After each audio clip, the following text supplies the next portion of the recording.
kita sekalian, umat beriman yang hadir pada malam hari ini, bersyukur bersama dengan keluarga di tempat ini.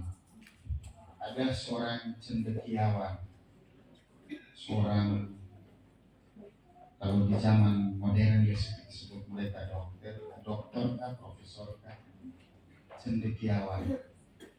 Lalu dia memilih tinggal di desa, satu desa bersama dengan masyarakat di desa itu.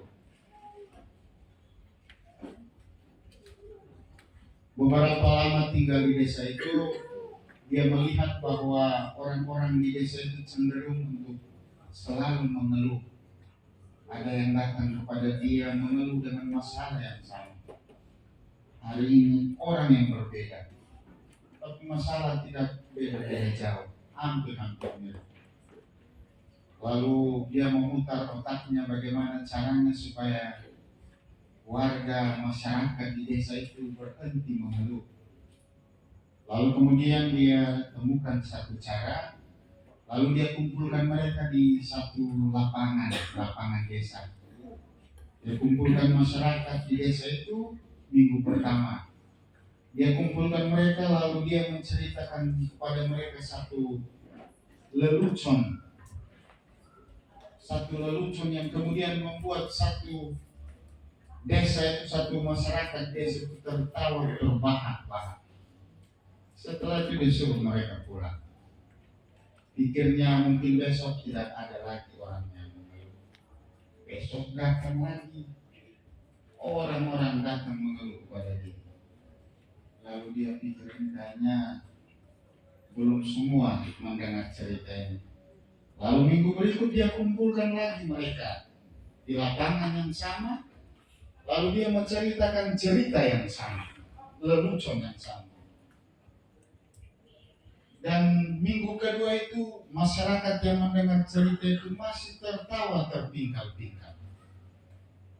Masih tertawa. Suruhlah mereka kembali. Besoknya masih ada lagi yang datang mengeluh. Lalu minggu ketiga dia kumpulkan lagi mereka di lapangan yang sama dengan cerita yang sama. Tetapi saat dia selesai bercerita, orang yang tertawa tidak seberapa, banyak yang diam.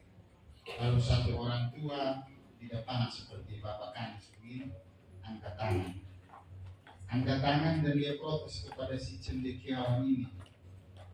Orang tua, mengapa orang tua menceritakan kepada kami cerita yang sama? Kami bosan, kami jenuh, tidak adakah cerita yang lain? Lalu kata si cendekiawan ini, nah itu masalah Anda.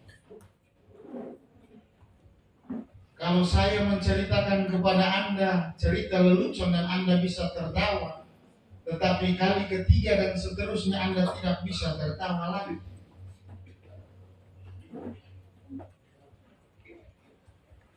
Tentu itu masalahnya ada pada dirimu. Kalau kamu bisa bosan dengan cerita yang sama, kenapa kamu tidak bisa bosan dengan masalah yang sama yang setiap hari Anda alami? Kenapa kamu harus mengeluh dengan keluhan yang sama, kecemasan yang sama? Bukankah Anda tidak bosan? Harusnya Anda merasa bosan dan jenuh.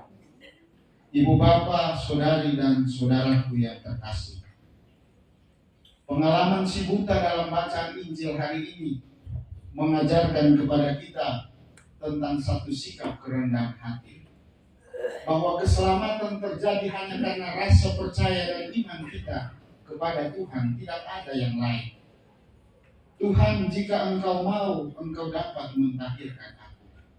Satu permohonan, satu wujud, satu intensi yang sesungguhnya mewakili seluruh dirinya yang penuh kerendahan hati, percaya kepada Tuhan, memohon kepada Tuhan. Tuhan, jika Engkau mau, Engkau dapat mentahirkan aku.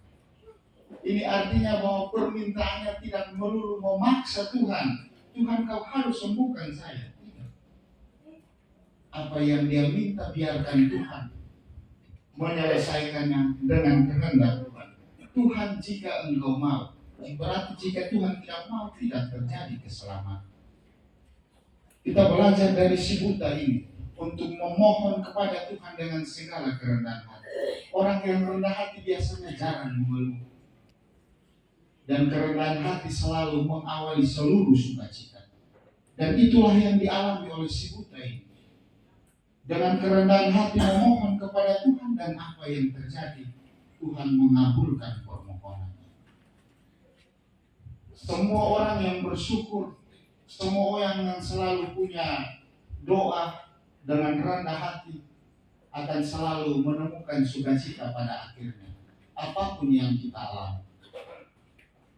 Malam hari ini kita datang untuk bersyukur bersama dengan keluarga ini yang kita kunjungi.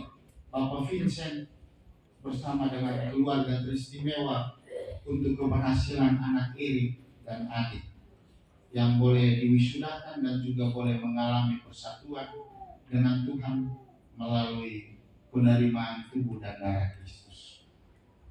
Rasa syukur selalu membuat mereka berkecukupan dan membuat mereka percaya bahwa segala sesuatu yang terjadi atas diri anak-anak mereka sesungguhnya merupakan penyelenggaraan Tuhan. Serahkan saja kepercayaan kita kepada Tuhan.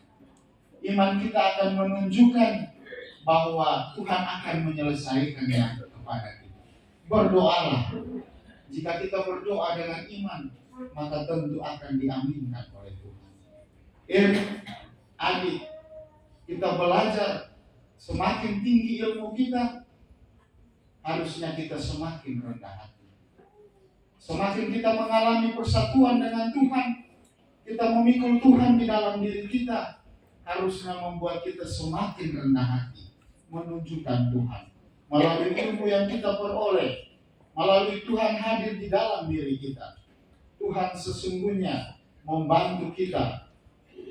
Kehadiran kita, kesuksesan kita, persatuan kita, sesungguhnya memampukan kita untuk semakin rendah hati, menunjukkan tentang siapa Tuhan kita. Kita belajar dari spiritualitas padi di sawah yang semakin matang, semakin harum. Setiap kita orang beriman dipanggil untuk menuju kerendahan hati yang kemudian berujung pada kemuliaan karena doa-doa dan harapan-harapan kita dikabulkan oleh Tuhan. Belajarlah dari keluarga Abraham yang kita dengarkan dalam bacaan pertama tadi. Karena kerendahan hati mereka dilihat oleh Tuhan, yang bahkan Sarah di usia tuanya boleh bisa mengandung. Apa yang mustahil di mata manusia, di mata Allah selalu mungkin. Kita bersyukur bersama keluarga ini, dan kita punya pesan untuk dibawa pulang. Rendah hatilah di dalam hidup kita dengan siapapun, teristimewa dengan Tuhan. Karena apa? Keselamatan selalu datang dari permohonan-permohonan kita dengan hati yang tulus dan ikhlas.